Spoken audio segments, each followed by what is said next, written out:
A review of currently available body imaging techniques and their applications in clinical practice and biomedical research. By ASM Gyasuddin, Khadija Akhter Juma and Shahryar Nabi.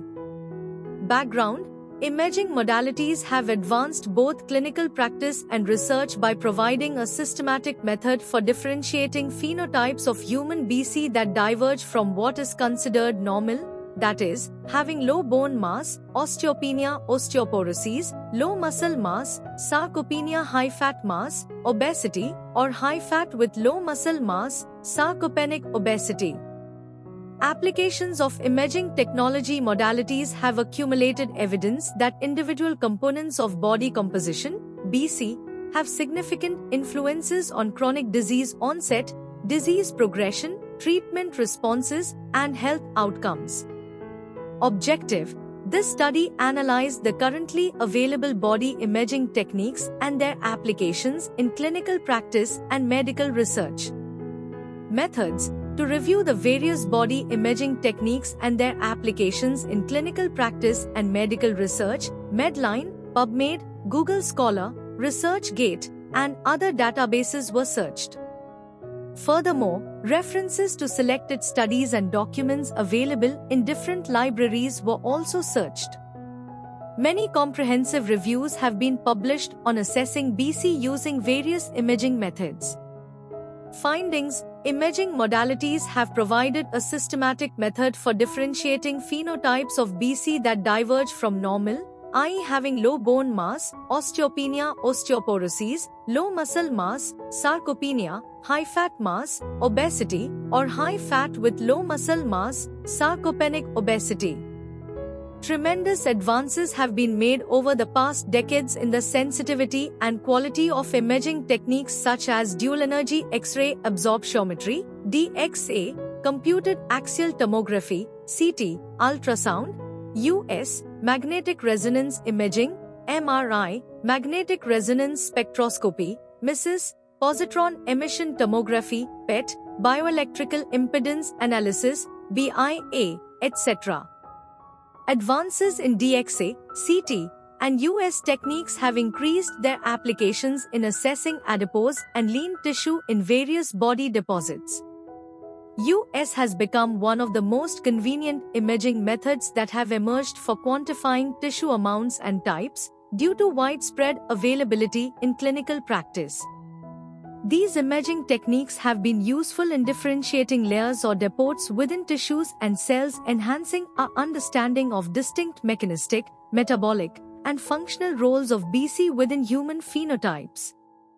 Conclusion: In the present overview, focus was given on the DXA, CT, and US for use in clinical practice and biomedical research relevant to future investigation of human BC and how they may be applied to remedy the pandemic of obesity, diabetes, and metabolic syndrome.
Thank you for watching this video. Please subscribe our channel for watch more scientific research videos.